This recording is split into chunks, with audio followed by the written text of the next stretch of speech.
আসসালামু আলাইকুম রহমতুল্লাহ, সবাইকে স্বাগতম জানাচ্ছি লার্নার্স ট্যাঙ্ক চ্যানেলে। আজকের পর্বটা আবারও নবীনদের নিয়েই পর্ব।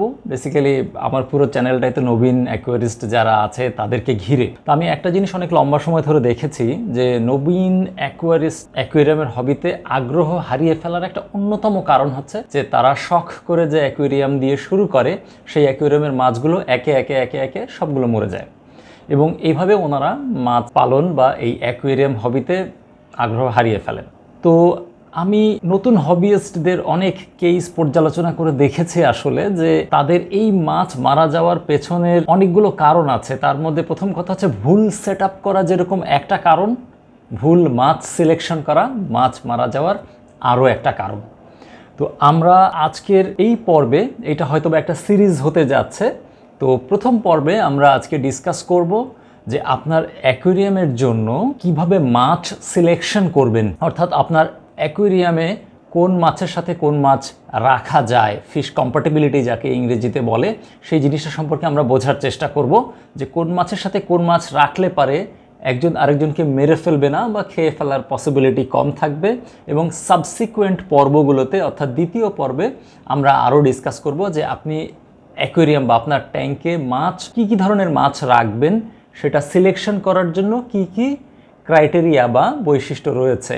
আপনি যদি প্রপারলি মাছ সিলেক্ট করেন আপনার অ্যাকোয়ারিয়ামের জন্য, হোপফুলি আপনার ট্যাঙ্কের সেটআপ ঠিক থাকলে পারে আপনার ট্যাঙ্কে মাছ ইনশাল্লাহ মারা যাবে না। কিন্তু আপনার ট্যাঙ্কের সেটআপ ধরেন কোনো ভুল নাই, ফিল্টারটাও ভালো কাজ করছে, সব কিছুই ঠিকঠাক চলছে, কিন্তু আপনি মাছ সিলেকশন করতে ভুল করে ফেলেছেন, এমন এমন মাছ নিয়ে এসেছেন যে একটা আরেকটার প্রতিদ্বন্দ্বী বা একটা আরেকটাকে খেয়েও ফেলতে পারে। কাজেই আপনার উল্টাপাল্টা সিলেকশনের কারণে ডিজাস্টার নেমে আসতে পারে আপনার কমিউনিটি ট্যাঙ্কে।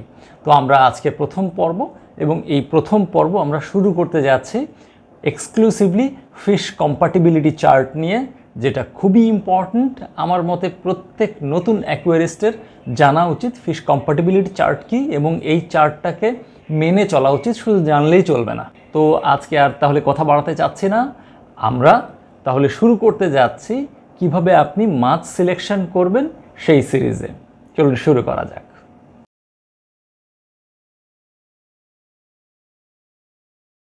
তো আপনার ট্যাঙ্কে আসলে কি ধরনের মাছ ছাড়তে চান সেটা অনেকটাই ডিপেন্ড করে আপনার নিজের অভিরুচির উপর বা আপনার চয়েসের উপর। আপনার মন যেমনটা চায় সেরকম মাছ আপনি চাইলে ছাড়তে পারেন, কিন্তু আপনার অভিরুচির সাথে আরও কয়েকটা ফ্যাক্টর জড়িত আছে। যেমন ধরেন আপনার ট্যাঙ্কের সাইজ বা যেই মাছ আপনি ছাড়তে চান সেই মাছের স্বভাব, এটাও আপনার এই পুরো প্রসেসটাকে এনকম্পাস করবে। আপনারা যারা আমার এই চ্যানেলটা দেখছেন তাদের উদ্দেশ্য কিন্তু একটাই, সাধারণ মানুষ যে ভুলগুলো করে সেই ভুলগুলোকে আমরা কিভাবে মিনিমাইজ করতে পারি। উদাহরণ হিসেবে নিয়ে নিই আমরা, যে আপনি কাটাবন গিয়েছিলেন, একটা 2 ফিট লম্বা, 1 ফিট উচ্চতা এবং 1 ফিট চওড়ার একটা অ্যাকুয়ারিয়াম কিনে নিয়ে এসছেন, আর আপনার সন্তানের আদম্য ইচ্ছা যে সে এক জোড়া গোল্ডফিশ রাখবে সেই ট্যাঙ্কের মধ্যে। তো এই জায়গাতেই হচ্ছে ঘটনা, আপনি যে অ্যাকুয়ারিয়ামের মাছটা রাখতে চান সেই মাছের ব্যাপারে আপনাকে স্টাডি করতে হবে।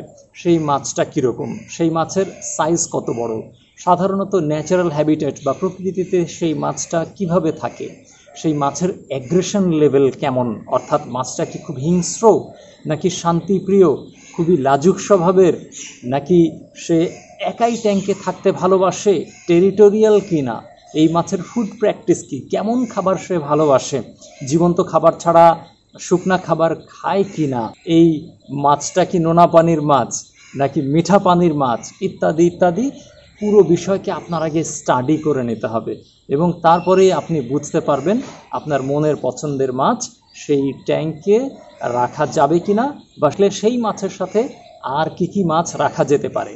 যে উদাহরণ শুরুতে টেনেছিলাম যে আপনার ট্যাঙ্কের সাইজ হচ্ছে লম্বায় 2 ফিট, উচ্চতায় 1 ফিট, প্রশস্তে 1 ফিট, সেটাতে আপনি এখন কি গোল্ডফিশ রাখতে পারবেন? আপনার মন চাইছে, আপনার রাখতে পারা উচিত ছিল, বাট দ্বিতীয় যে ফ্যাক্টর চলে এসছে ট্যাঙ্কের সাইজ, এটাতে আমরা আটকিয়ে গিয়েছি। আমরা জানি যে একজোড়া গোল্ডফিশ রাখার জন্য মিনিমাম একটা ট্যাঙ্কের সাইজ হওয়া উচিত 3 ফিট, আমি সাজেস্ট করি। কাজেই আপনার ওই 2 ফিট ট্যাঙ্কের জন্য গোল্ডফিশের চয়েসটা অ্যাকিউরেট না, আপনাকে ছোট অন্য কোনো মাছে সুইচ করতে হবে।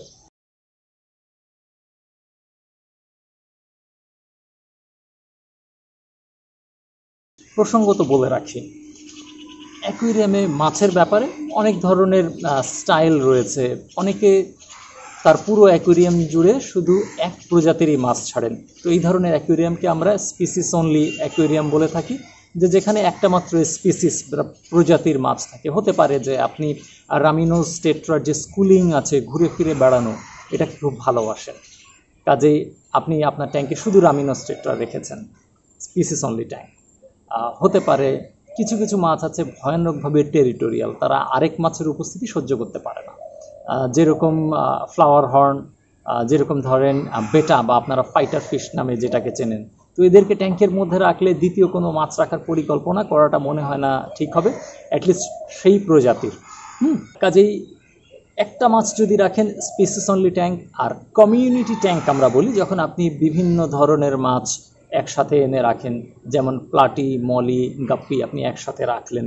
সো এই ধরনের ট্যাঙ্ককে আমরা বলি কমিউনিটি ট্যাঙ্ক, যেখানে বেশ কয়েকটা স্পিসিসের মাছ একসাথে আছে।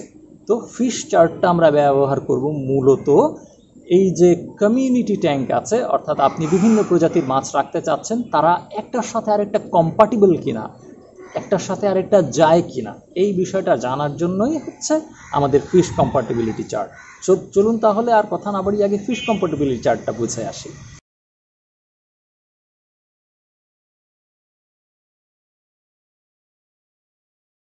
ট্যাঙ্কমেট হিসেবে এক মাছের সাথে আরেক মাছ যায় কিনা সেটাকে বোঝার জন্য একটা উপায় আছে, সেটাকে আমরা বলি ফিশ কম্পাটিবিলিটি চার্ট। তো কম্পাটিবিলিটি চার্টের সঠিক বাংলা, আসলে কম্পাটিবিলিটি শব্দর সঠিক বাংলাটা আমার জানা নেই, আপনারা কমেন্টসে জানা থাকলে পারে আমাকে হেল্প করতে পারেন। তো আমরা এই পুরো ডিসকাশনে ফিশ কম্পাটিবিলিটি চার্টই বলবো, কারণ সারা পৃথিবীর লোক এটাকে ফিশ কম্পাটিবিলিটি চার্ট নামেই চেনে। তো এই চার্টের সাহায্যে আমরা জানতে পারবো যে কোন মাছের সাথে কোন মাছকে রাখা যায়, কোন কোন মাছ কোন কোন মাছের সাথে থাকতে পারে না। আমি সবসময় যে বললাম, আমি মেটাফরিকভাবে আপনাদের বোঝানোর চেষ্টা করি বা উদাহরণ দিয়ে বিষয়টাকে বোঝানোর চেষ্টা করি, যেন আমাদের আন্ডারস্ট্যান্ডিংয়ে কোনো ফাঁক না থেকে যায়, আমরা যেন তীব্রভাবে বুঝতে পারি। আর যেহেতু আমার চ্যানেল একদম নবীন অ্যাকুয়ারিস্টদের জন্য, কাজে আমি ভেঙে বলাটাই পছন্দ করি। তো আমরা একটা উদাহরণ নিয়ে নিই। তো উদাহরণটা হচ্ছে এরকম যে শান্তিপ্রিয় মানুষ শান্তিপ্রিয় মানুষের সাথে থাকবে, সান্ডা পান্ডা বা গুন্ডা শ্রেণীর লোকজন তাদের মতো গুন্ডা পান্ডা লোকজনদের সাথে থাকবে। তো ধরেন জেলখানায় দুষ্ট দুষ্ট লোকজন আছে, একসাথে থাকতে পারে, সমস্যা নেই। তো আপনি যদি শান্তিপ্রিয় মানুষকে গুন্ডা পান্ডার সাথে এক করে দেন, তাহলে দেখবেন যে ওরকম সান্ডা পান্ডা শ্রেণীর লোকজনের দাপটের কারণে শান্তিপ্রিয় লোকজন শান্তিতে থাকতে পারছে না, তারা ভয়ে জড়সড় হয়ে গিয়েছে। এই যে সহ অবস্থান, সেটা সুখকর হবে না। মাছের জন্য বিষয়টা এরকম। তো মাছের জন্য অ্যাগ্রেসিভ মাছ বা হিংস্র মাছ রয়েছে, যারা অন্য মাছকে পেলেই খেয়ে ফেলে, পেছনে পেছনে তাড়া করে।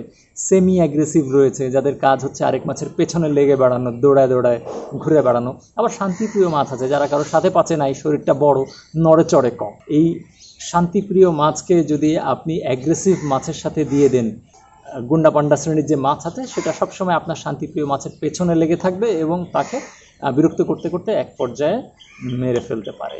অবাক হওয়ার কোনো কারণই নাই। যেমন খুব সহজ একটা উদাহরণ আমি আবারও টানতে চাই। ফ্রিকুয়েন্ট এই জিনিসটা আমি দেখি যে গোল্ড ফিশের সাথে আমরা অনেকেই অ্যাঞ্জেল ফিশ ধরে নিয়ে চলে আসি। তো শুরুতে অনেক সময় এটা হয়, অনেকের মনে হয় যে কী ব্যাপার, না আমার অ্যাঞ্জেল ফিশ তো খুবই অ্যাঞ্জেলই, তো একদম ফেরেস্তার মতো। কিন্তু কয়েকদিন পরে হঠাৎ আপনি একদিন খেয়াল করবেন হয়তো বা যে আপনার গোল্ড ফিশের একটা চোখ নাই। তো এই অ্যাঞ্জেল জাতীয় ফিশ যারা একটু সেমি অ্যাগ্রেসিভ টাইপের, তাদেরকে কিন্তু গোল্ড ফিশের সাথে রাখা যাবে না। তো চলুন আমরা দেখি সবার প্রথমে যে ফিশ কম্প্যাটিবিলিটি চার্টটা দেখতে কীরকম, এটাকে কিভাবে ব্যবহার করতে হয় এবং কিভাবে এটার থেকে আমরা আমাদের ফিশ গ্রুপ সিলেক্ট করতে পারি একটা কমিউনিটি ট্যাঙ্কের জন্য। আপনি যদি গুগলে ফিশ কম্প্যাটিবিলিটি চার্ট দিয়ে সার্চ দেন, তাহলে এরকম অনেকগুলো ইমেজ দেখতে পারবেন। তো এখানে বহু ইমেজ রয়েছে, এর সবই ফিশ কম্প্যাটিবিলিটি চার্ট, এবং এক এক ওয়েবসাইট তাদের কম্প্যাটিবিলিটি চার্টকে এক একভাবে দেখিয়েছে। আর এই জিনিসটা কোনো ফিক্সড রুলস না, অনেকের অভিজ্ঞতালব্ধ জ্ঞান নিয়ে তৈরি করা। কাজেই কোনো একটা ওয়েবসাইটের চার্টে একরকম দেখালে আরেকটা ওয়েবসাইটের চার্টে আরেক রকম দেখাতে পারে, সেই সম্ভাবনাটা থেকে গেছে। এই জন্য আপনি 2-3টা ওয়েবসাইট থেকে ক্রস চেক করে নিতে পারেন আপনার কম্প্যাটিবিলিটি চার্টটা। তো আমি যেই ওয়েবসাইটটা থেকে আপনাদের আজকে দেখাবো সেটা হচ্ছে petcoach.co। তো ইন পার্টিকুলার এই ওয়েবসাইটটা বেছে নেওয়ার পেছনে মূল কারণ হচ্ছে যেহেতু আমার চ্যানেলের সবাই মোটামুটি নতুন, কাজেই আমি তাদেরকে একটু সুবিধাজনকভাবে শেখাতে চাই। যেমন এই চার্টটার সুবিধা হচ্ছে যে লেফট সাইডে ফিশগুলোর ছবি দেওয়া আছে, ফলে আপনি দেখলে একটা আইডিয়া পাবেন। তো এটা হচ্ছে আমাদের fresh water compatibility chart. Salt ওয়াটারের জন্য কম্প্যাটিবিলিটি চার্ট ডিফারেন্ট হতে পারে, অনেক সময় ট্রপিক্যাল ফিশের জন্য একটা কম্প্যাটিবিলিটি চার্ট হয়, সিক্লিডের জন্য আরেকটা হয়, অনেক রকম হতে পারে। তো শুরুতেই এটা লিজেন্ডগুলো দেখে নেই। সবুজ ডট যদি থাকে তাহলে এটাকে বোঝাবে যে সাধারণত এরা কম্প্যাটিবল। লাল যদি হয় তাহলে বোঝা যাবে যে এটা একেবারেই কম্প্যাটিবল না, আর যদি হলুদ হয় বোঝা যাবে যে ক্ষেত্র বিশেষে কম্প্যাটিবল হতে পারে বা নজরে রাখা যেতে পারে। তো এখন আসুন আমরা একটা উদাহরণ দেখে নেই খুব সহজেই। প্রথম উদাহরণটাই আমরা নিয়ে নিই যে আপনার খুব শখ হয়েছে আপনি আপনার ট্যাঙ্কে অ্যাঞ্জেল রাখবেন। তো এই হলো আপনার অ্যাঞ্জেল মাছ। এখন এই বরাবর আপনি আগাতে থাকেন, আপনি দেখে নেন যে কোন কোন মাছ আপনার অ্যাঞ্জেল মাছের সাথে রাখতে পারবেন। সো অ্যাঞ্জেল মাছ, এই যে দেখেন সবুজ ডট, অর্থাৎ আরেকটা অ্যাঞ্জেলের সাথে এই অ্যাঞ্জেলকে আপনি রাখতে পারবেন। আরেকটু আগিয়ে যান, বার্বের সাথেও আপনি অ্যাঞ্জেলকে রাখতে পারবেন। কিন্তু দেখেন বেটা ফিশ ফিমেলের সাথে রাখা যাবে না, বেটা ফিশ মেলের সাথে রাখা যাবে না, আফ্রিকান সিক্লিডের সাথে রাখা যাবে না, কোরি ক্যাটের সাথে রাখা যাবে, ড্যানিওজের সাথে রাখা যাবে, ডিসকাসের সাথে রাখা যাবে না। আমরা সবচেয়ে ফান পার্ট হচ্ছে দেখেন এই যে গোল্ডফিশ আছে উপরে, গোল্ডফিশের সাথে রেড, অর্থাৎ গোল্ডফিশের সাথে অ্যাঞ্জেল মাছ কখনোই কম্প্যাটিবল না। আমরা এই ভুলটা সব সময় করে থাকি। তারপরে গোরামিজের সাথে রাখা যাবে, গাপ্পির সাথে রাখা যাবে না। তো এইভাবে আপনাকে দেয়া আছে এক্স্যাক্টলি যে আপনি আপনার অ্যাঞ্জেল ফিশের সাথে কোন কোন মাছ রাখতে পারেন। যে সবুজ ডটগুলো আছে সেগুলোই হচ্ছে আপনার লিস্ট, যেগুলোর সাথে আপনি অনায়াসে অ্যাঞ্জেল মাছকে রাখতে পারেন। যেই ডটগুলো রেড সেগুলোর সাথে কখনোই রাখা যাবে না, যেমন গোল্ডফিশ। আর যেই ডট হচ্ছে হলুদ সেই ডটটার সাথে আপনি চাইলে রাখতে পারেন, বাট রাখাটা আমি একটু রিস্কি বলবো, রেকমেন্ড করব না। তো চার্টের নিচের দিকে আসলে আপনি আরও বেশ কিছু মাছ পেয়ে যাবেন, যেমন আমাদের বেটা মেল বা পুরুষ বেটা। তো চলুন আমরা দেখি যে বেটা মেলের সাথে কোন কোন মাছগুলো কম্প্যাটিবল হয়। সবই তো লাল দেখতে পাচ্ছি, রাইট? এই একটা সবুজ পেয়েছে আমরা। চলেন উপরে চলে যাই সোজাসুজি। কোরি ক্যাটের সাথে রাখা যাবে। তারপরেরটা ড্যানিওর সাথে আমরা রাখতে পারবো, আবার এগুলোর সাথে রাখা যাবে না। ইলের সাথে রাখা যাবে আমি দেখছি। তারপরে গাপ্পির সাথে হলুদ, অর্থাৎ গাপ্পির সাথে রাখলে পারে সবসময় যে নিরাপদ হবে এমন না, আবার আপনি চাইলে রাখতে পারেন একটু নজরদারির মাধ্যমে।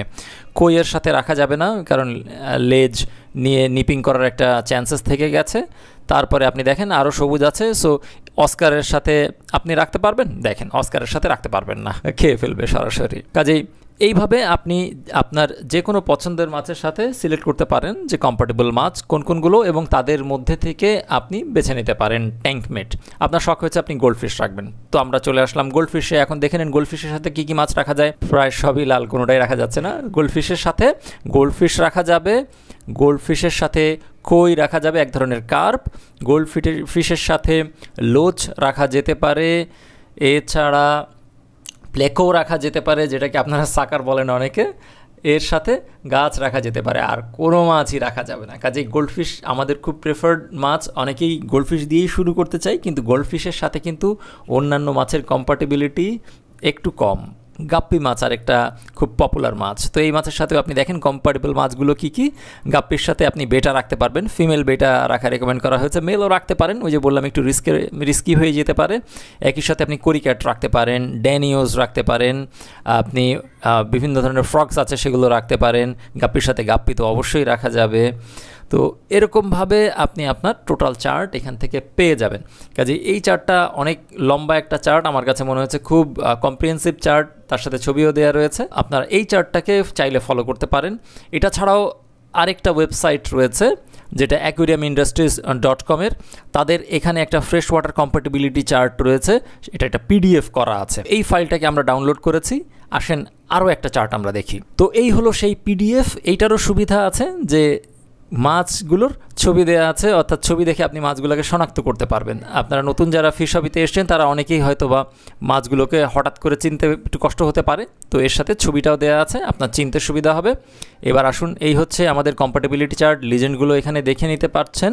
সবুজ হলে পারে কম্প্যাটিবল, হলুদ হলে পারে সাধারণত কম্প্যাটিবল, কিন্তু কিছু কিছু সময় মাঝে মধ্যে অ্যাগ্রেসিভ হয়ে যেতে পারে বা বড় হলে অ্যাগ্রেসিভ হয়ে যায়। লাল হলে পারে কম্প্যাটিবল না। আবার আসেন আমরা চেক করি সেই অ্যাঞ্জেল ফিশ দিয়ে। এই যে দেখেন আমাদের অ্যাঞ্জেল ফিশ। এখন দেখি আমরা অ্যাঞ্জেল ফিশের সাথে কী কী রাখা যায়। অ্যাঞ্জেল ফিশের সাথে অ্যাঞ্জেল ফিশ রাখবে, বার্ব রাখা যাবে, বেটা ফিমেল বা মেল রাখা গেলেও যেতে পারে। আফ্রিকান সিক্লিডের সাথে একদম রাখা যাবে না। সাউথ আমেরিকান সিক্লিড যদি ডোয়ার্ফ হয় রাখা গেলে যেতে পারে। সো এইভাবে করে আপনি একের পর এক চলে আসতে থাকেন। আসেন আমরা গোল্ডফিশের সাথে মিলিয়ে দেখি, যেটা আমাদের আজকের আকর্ষণ। কমন গোল্ডফিশের সাথে একদমই রাখা যাবে না, ফ্যান্সি গোল্ডফিশ কোনো চান্স নাই রাখার। গাপ্পির সাথেও দেখেন রাখতে ডিসকারেজ করা হচ্ছে। কাজেই আপনি এখান থেকে নিচের দিকে নামতে থাকলে দেখতে থাকবেন যে কোন কোন মাছের সাথে অ্যাঞ্জেল ফিশকে রাখা যায়। কাজেই মোরাললেস জিনিসটা কিন্তু সিম্পল, আমরা সবাই বুঝতে পারছি যে এটাই হচ্ছে আমাদের সেই চার্ট যেটার এক্স অ্যাক্সিস বা ওয়াই অ্যাক্সিসের এগেনস্টে আপনি ঘোরাঘুরি করলে পারে, যেটা আপনি এক্স অ্যাক্সিস এবং ওয়াই অ্যাক্সিস যেখানে ইন্টারসেপ্ট করবে সেখানে মিলিয়ে দেখলেই বুঝতে পারবেন যে আপনার সাথে কম্পাটেবল কিনা আপনি। আর একই সাথে আরও কিছু বিষয়ের সাথে আপনার দৃষ্টি আকর্ষণ করতে চাই, সেটা হচ্ছে যে বড় মাছকে ছোট মাছের সাথে এমনভাবে রাখা যাবে না যে বড় মাছের মুখের মধ্যে ছোট মাছ ফিট হয়ে যায়। এখন আপনি দুইটা গোল্ডফিশ রাখলেন, একটা বিশাল বড় আর একটা একদম ছোট বাচ্চা, তো দেখা যাবে যে বড় গোল্ডফিশ হিংস্র না, কিন্তু সে ছোট গোল্ডফিশকে খাবার মনে করে খেয়ে ফেলতে পারে। আবার ডায়েট প্ল্যানের ব্যাপারও রয়েছে, যে বিষয়গুলো নিয়ে আমি দ্বিতীয় পর্বে আপনাদের সাথে আরও একটু আলোচনা করব। তো এই ছিল in a nutshell fish compatibility chart. আমার মনে হয় ফিশ কম্প্যাটিবিলিটি চার্ট দেখে আপনারা খুব সহজে একটা কমিউনিটি ট্যাঙ্কের জন্য ম্যাচ করে মাছ কিনে ফেলতে পারবেন আপনারা। তো সবাইকে আন্তরিক ধন্যবাদ। অনেক লম্বা ভিডিও হয়ে গেছে আমি বুঝতে পারছি, কিন্তু আমি ইনডেপথে যাওয়ার চেষ্টা করেছি সব কিছুর। আজকের পর্ব দেখে আমরা অ্যাটলিস্ট বুঝতে পারছি যে কোন মাছ কোন মাছের সাথে কম্পাটিবল। আমরা বাজারে গিয়ে আমাদের রেঞ্জের কম্পাটিবল মাছগুলো কিনে আনতে পারবো। এখন এছাড়াও আপনার ট্যাঙ্কের জন্য কয়টা মাছ আপনি কিনবেন, ধরেন আপনার ট্যাঙ্ক হচ্ছে 2 ফিট, এখন এই ট্যাঙ্কে আপনি কয়টা মাছ ছাড়তে পারবেন? 4টা, 5টা, 6টা, 8টা, 10টা, 12টা, এই সংখ্যা এবং আপনার ট্যাঙ্কের সাথে কোন মাছ যাবে, আপনার ট্যাঙ্কের সাইজের উপরে কোন মাছগুলো যাবে না, এই বিষয়গুলোকেও আমরা আলোচনা করব আগামী পর্বে। আদারওয়াইজ আজকের পর্বটা অনেক লম্বা হয়ে যাবে। তো প্রথম পর্ব দেখার জন্য ধন্যবাদ। দ্বিতীয় পর্ব দেখার আমন্ত্রণ রইল। আর আপনি যদি সাবস্ক্রাইব না করে থাকেন একই সাথে, প্লিজ ডু কনসিডার সাবস্ক্রাইবিং। আর ডেফিনেটলি ইটস ইয়োর চ্যানেল। তো এই চ্যানেলকে গ্রো করার জন্য এবং অন্য কেউ আসলে এই ধরনের নলেজগুলো শেয়ার করার জন্য অনুরোধ থাকবে সবার কাছে। আর ডেফিনেটলি একটা থামস আপ তো আমি পেতেই পারি, বিকজ এটা আসলে আমার পরবর্তী ভিডিও করার জন্য বেশ ওয়ার্কিং ফোর্স হিসেবে কাজ করে। ধন্যবাদ সবাইকে। ততক্ষণ আসসালামু আলাইকুম ওয়া রাহমাতুল্লাহ।